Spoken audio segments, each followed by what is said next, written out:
He failed 20 times, no audience, no investors, but one solo founder finally cracked it.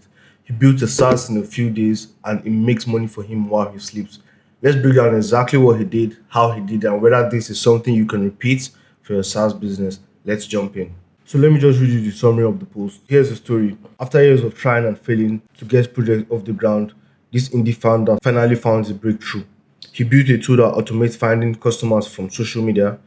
It saves team time, runs 24/7, and solves a pain he personally had. That's a key point, a pain he personally had. He scratched his own itch, and startups across the world started paying for it. What's wild? He built it in just a few days using the tools he already knew. And it worked. No paid ads, no audience, just a lesser focus on the problem and the guts to launch small and iterate fast. That's another key point. Guts to launch small and iterate fast. So let's discuss what worked. So we're going to begin with talking about the genius moves here. And the first thing is solving a real problem. He built something people actually needed. He built a solution for a problem that he had. That already validates that it's a real problem, not just something he thought was cool or looked cool. Then again, secondly, he used familiar tools. So by using something you already knew, it's going to help you build fast. You don't need to go through the whole rabbit hole of learning something new or going through deep dive in tutorials. Use the knowledge you already have to build something that can work. He didn't waste time picking the perfect stack. He built fast because he built with what he already knew. And speaking about MVP, he shipped fast. MVP was the name of the game, just the essentials. Let users guide the rest. The idea of an MVP is very simple and straightforward. You build a product that works, that solves the problem immediately. It doesn't need to be perfect, it doesn't need to be fast, it doesn't need to be smooth, but then when you use your product, the problem gets solved. That's the purpose of an MVP. And by the time you do that, you can send that out to your users and those who are targeting, and you get their feedback and build upon that. So you use what you know to build your MVP, then you use your customers' feedback to improve on your MVP and to make it much better. Another thing that worked was smart validation. He posted in relevant Reddit threads, LinkedIn channels, Facebook groups, Twitter replies, the places where you know these users are already talking about their problems and solutions they are using. So you engage them there, you meet them where they already are. You tell them what you're up to. You share your story. That's a very simple way to get users fast without spending a dime on marketing. SEO for the very long game. And SEO is very simple. In basic terms, if your users are calling this device a phone, there's no reason you should be calling it a gadget. The word they are familiar with is a phone. The keyword they are familiar with is a phone. So you speak the language to them that they already understand. Last but not the least, real feedback equals to real growth. And just like we talked about the MVP, you use what you know to build your MVP and then you get feedback and build upon that. That's where growth happens. So when users start giving you feedback and you start growing, more and more people will become eager to pay. And that's when you begin to double down on what's working. So these 6 points I just gave you are six simple steps to actually take your SaaS from $0 to $10,000 monthly recurring revenue. And it works. Many people are doing this, many people are talking about these things. We've got clients we talk about these things with, and it works. But despite this being a track to success, there are still pitfalls that may await you that you could fall victim of. And we're going to talk about this now. The first one is going to be the MVP route. Because you build a product with what you know, it doesn't mean it's always going to work. It could be risky, all your time and effort could go down the drain. And if your first version doesn't actually work, if it doesn't scratch that itch that these users have or that you have it yourself, their feedback might be pointless because the feedback will not drive you in the right direction, in the direction that's going to help you grow. Secondly, being a solo founder comes at a cost. If you are building alone, there's so many hats for you to wear, there's so many tasks for you to juggle, so many responsibilities for you to carry alone, and that's going to definitely slow you down. Or maybe if it doesn't slow you down, it could compromise the quality you're putting out there because there's only so much one person can do. Thirdly, SEO is very, very don't expect immediate results. Don't expect people to start finding your products immediately or just because you're doing SEO. SEO takes time. SEO is like planting a seed. It takes time to grow. Once you make that initial investment in SEO, you need to always nurture it. You need to always manage it. And you need to always make sure it's growing in the right path. So that's where all the SEO management comes in. If you need help with your SEO, you can reach out to us and we'll definitely be eager to help you with that. Last but not the least, validation isn't always enough. Just because a few people pay for your product doesn't mean it's reaching product market fit. The founder's challenge now is to keep the retention up. You need to keep on growing. Every industry, every niche has a different benchmark it gets to where you can now tell, okay, I'm approaching product market fit. So you need to do your research and know what your industry is saying.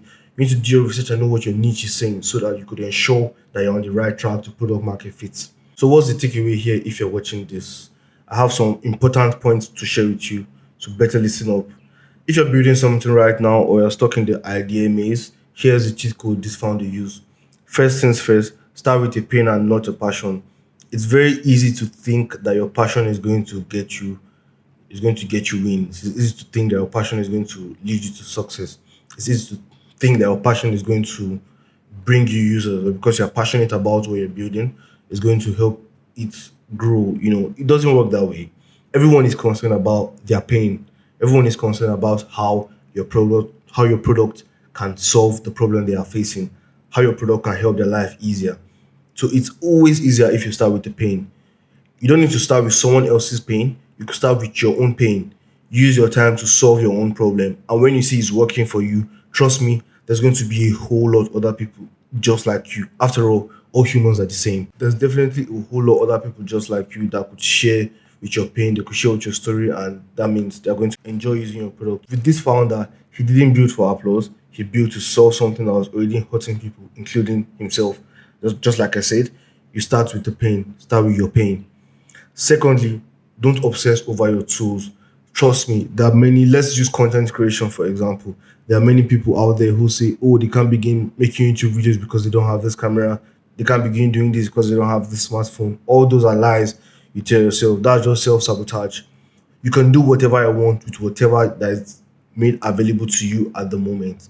That's why you have it there. That's why it's yours. And I tell this to my friends.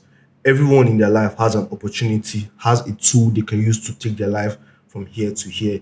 You need to identify that and take advantage of it. It doesn't need to be flashy. It doesn't need to be the best gear.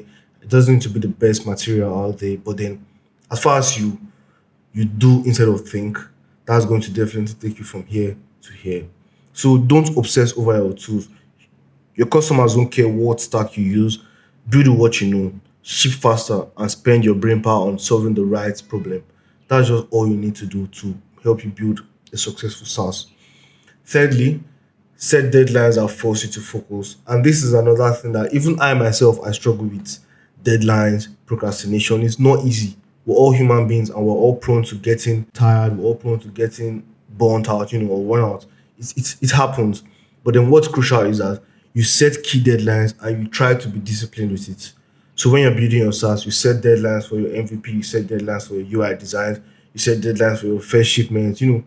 It's all easy when you actually put this down in writing, or and this is the best advice I give people. Use a pen or paper. Don't put information, don't use your gadgets or something. Use pen and paper. Or you could get a whiteboard and keep in your office or your studio and use that to keep track of your goals. Fourth, validation doesn't mean likes, it means money. Everyone works hard to make their money.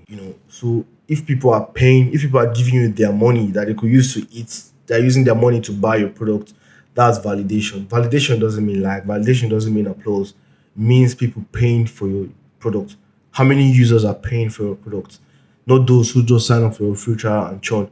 How many stick to keep on paying for your product? That's where validation is, and that's how you know when you're approaching product market fit. So it doesn't mean likes, it means money. And the real green flag was people paying for the MVP. Before that, it's just hope.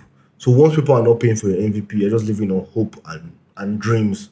That's where your job comes, and that's your first responsibility to get people to begin paying for your products, even your MVP. Fifth, you don't need an audience to win. The idea that you need a big following is such a noise.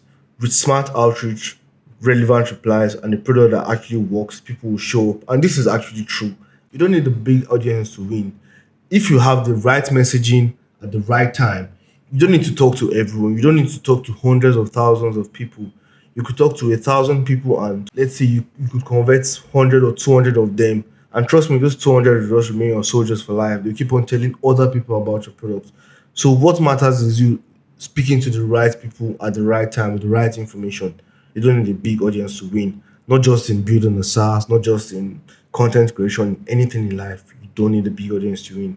That's just a fallacy. That's a lie people tell themselves. Last but not the least, keep shipping. If you get new users, ship. If you don't get, ship. If people dislike your product, ship. So the idea is to keep on moving forward no matter the bottlenecks you reach.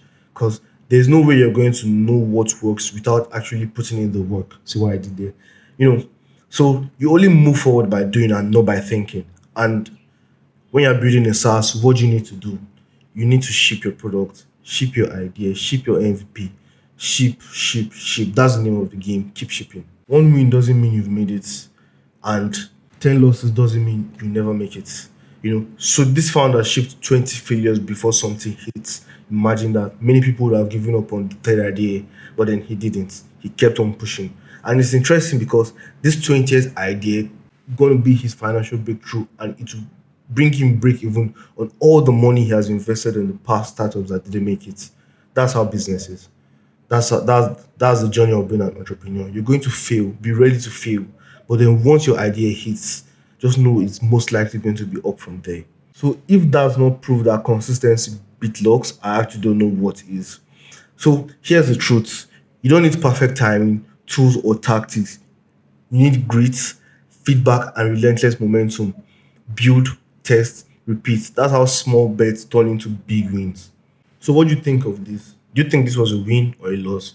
In my opinion, this was a solid win, but I'd like to hear your take on it. So, drop your opinion in the comments and share your story if you've ever had any projects that took months or years to take off. And don't forget to like, share, and subscribe to my channel for more video like this. See you in the next one.